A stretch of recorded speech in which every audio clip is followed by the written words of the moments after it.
I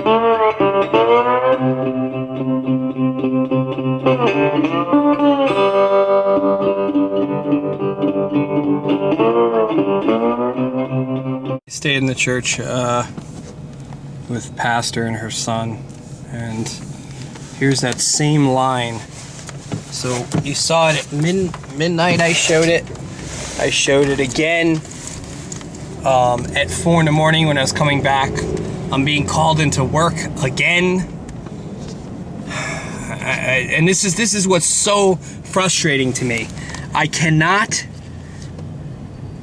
get things in order in my house because I have all this shenanigans going on at work. I can't get away from work, and this is one problem that I have, that I really don't know what the solution is. I can't tell you what the solution is unless I get another job. But this job is recession proof. I mean, people always pay for their TV before they pay for anything. So I don't know. I don't know. Once again, wrapped all the way around. That looks like parked cars, but it's not parked cars. There's people sitting in there waiting to get their gas, texting on their phones.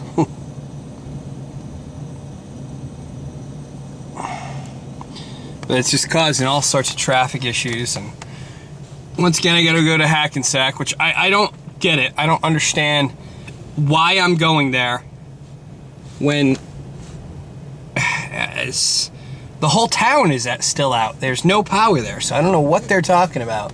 They're not getting signals. So, but I have to go, and that's that. I was gonna try to get some other footage around my area and stuff, but I don't have, I can't. I gotta work constantly, and I'm exhausted. I worked till 6 o'clock Friday. You know, went home, checked on things. I just wanted to spend a little bit more time with Pastor. Just this different thing, you know, she's not really handling this, but I want to be home. I've got everything I need home, and I just want to be home, you know? That's the thing that's angering me. Now I'm starting to get mad because I just want to be home. That's it. I want to be home. Not at work. I like to be home and watch things, make sure nothing's going on. I know I already have neighbors watching over the area, but and I wanted to be able to set up the shower system while it's daylight. So Governor Christie, he set up this, anybody with odd numbers on one day on their license plate, and then anybody with even numbers another day for gas. So that's what's happening. They're rationing the gas, so to lessen the lines and obviously the congestion. So it's kind of a good idea, actually. So anybody who has an odd number, they can't get gas on one day, and same thing with the even number. So of course I have the diplomatic immunity, Homeland Security, and I'm already under half a tank because I have to keep coming into work. So I worked I got a page around midnight. I worked till, I didn't get back till 4 in the morning, back home, or back to the church for that matter. And I was just getting ready to go back to my house and start setting things up, and I'm getting called back into the Hackensack. But being able to stay in your home and having everything you need, and or have, you know, enough of everything you need for a long extended period of time, that itself is peace of mind. And that's what's getting me really annoyed, that I can't, you know, everything's set. I mean, I think my pastor and what's going on with her is getting a little bit more under control, so I feel like I can kind of leave. So I'm taking the opportunity. I want to just get to my house. I want to stay at my house from here on out. Just, you know, be there when they attach the line to my house. You know, you just want to be home. And that's why I think, like, bugging out, unless you have that bug out location, which I do not. Like I said, I focus on making sure I have everything I need to sustain myself for an entire year. That's heat, water, food. Those are some of the three most important based on where I live. I mean, I have cold weather, so I have to think of that. Almost there. I'm getting close. There's just little fringe things I have to get. Like, I still get to, I want to make like a what I call the foot bin with like everything to do with feet, like in a bin, you know, like new boots, new shoes, socks. Because, I mean, just face it, you don't take care of your feet, you're done. You know, if you get a bad hangnail, or if you can't do anything with that, you can't walk around, you're in serious trouble. We have a nor'easter coming Wednesday, so it's not going to give anybody that much of a break, especially in my area. Everybody in Lake Hopatcong have really, they even understand. Some of them are handling. I talked to this one woman in a diner, and she's like, yeah, I know, we're not going to have power for a while. She was the one that said she was going to get a hotel room for a couple days just to break up the stress. But a lot of people don't. I was impressed. She at least had a Coleman stove. But they have absolutely no form of heat, which just boggles my mind. You live in an area that's notoriously the coldest area in New Jersey. We usually always get the snow. We're always, anytime the temperatures are at its lowest, it's where I live. That should be priority numero uno. You gotta do your prepping. You gotta prep based on your area and the immediate needs that you're gonna have to acquire to address things that automatically can threaten your well-being or your health, and that's staying warm, eating right, drinking.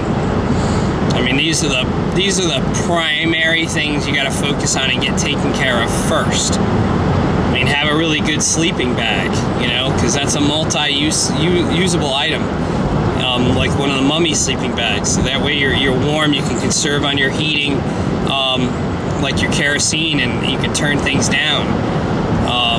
And by having a good sleeping bag and nice wool blankets, you can conserve heating oils and wood and whatnot. These are all things you gotta put and prioritize in a list, and most important to least important. There's plenty of things on the net that you can look up. I mean, one of the greatest guides, the LDS Preparedness Manual, which is free, and you can actually download the PDF onto your smartphone, which I have done. So now I always have that reference with me on my phone. And until I finally run out of batteries, which would take a while, but if I did, I mean, that's when it would be rendered useless. But at least I would have time to transpose, and I have it on paper form as well. I try to have multiple versions of some of the manuals and reference guides that I think are some of the most important. Like where there are no doctors is one that you should have on PDF. You should just have multiple ways of having your information on you at all times. Yeah, that cop. He wanted nothing to do with that letter. He's like, hospitals gave me that letter, Verizon has that letter, these guys have that letter. No, nobody's cutting the line. But I only had to wait like 10 minutes. So it's not that bad. And I'm getting paid triple time to sit in line for gas, because you know, my company's been having me drive around like a maniac, so they're getting tagged with the, you know, how much time it takes me to get gas. So they want to pay me close to $100 an hour to do so, then so be it. I just don't know if, I'm hoping this place takes the card we use. BP.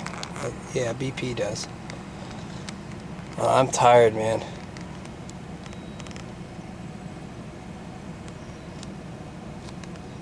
This guy's good though. He's you know, respectful. He wasn't a jerk. He just looks at me and goes, "No, we don't let anybody cut." I'm like, Nobody's cutting this line. I don't care what letter you have. It's kind of funny. It's kind of funny. Homeland Security be damned.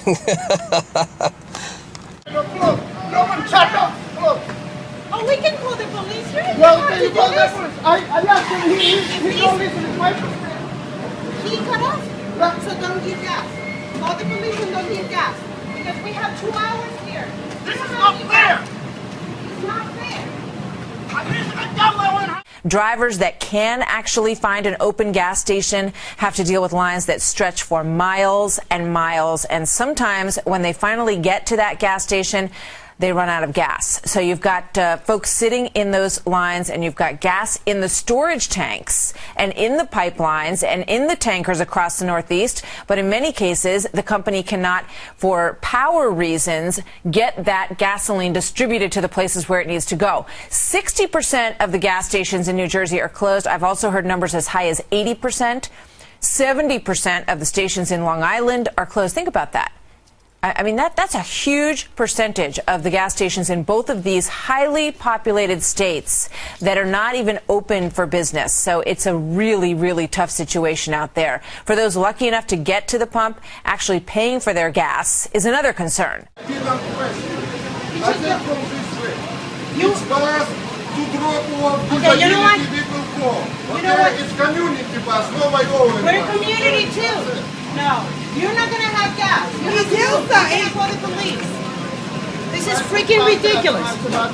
We had nothing. No credit cards, nothing in our bank accounts, $15 in my pocket, nowhere to go, no electricity, no food, no gas. Looking for gas all day today. We're just getting gas right now. I've been in this lane for an hour and a half waiting to get to one of these pumps. So I'm hoping that I don't get up there and then they say, no gas. Don't yell, okay? My hearing is fine. Go ahead. I came from this way. I have no brake line. I don't know what. Okay, but there is a line though. Regardless if you drop down, it's fine. There's a line back there. You have to drive on. You have to back up. There's no explaining because there's a line. You didn't see the line. I understand that.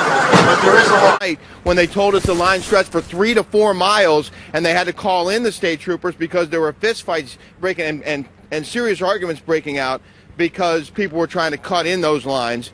So the cops had to be called. And this is being repeated, this scene, at many gas stations across New Jersey. Because as you mentioned, Martha, many of these stations have limited supply, and most of the stations don't have power. So they might have thousands of gallons in storage tanks below the ground, but they can't pump that gas because they don't have the electricity to do it. In Linden, New Jersey, is one of the main distribution points for all of this gasoline in the area. They were affected by storm surge there. So that's part of the reason, right, that we're having so much trouble just getting the gas where it needs to go?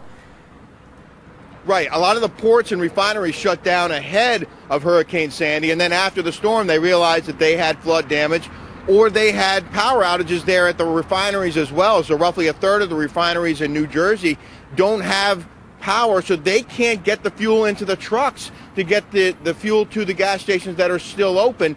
The governor has lifted restrictions so that they can bring in fuel from out of state to some of these gas stations. The power may not be on for all of them until a week or more. So the scenes that we're seeing here with these long lines is going to continue. I just can't get over the magnitude of this the storm. It's unbelievable. Really. And it's such a eye-opener. This is one storm. I mean, we prep and we prepare and we look at things, but when you see it, when you actually watch it happening to the scale that you see every day, not only does it make me thankful for what I do, but it really puts in perspective for those who don't.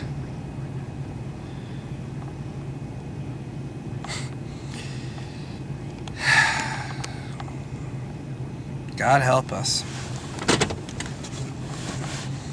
And I just heard another news report that's saying that Obama's definitely going to win. I don't know. Or serious trouble.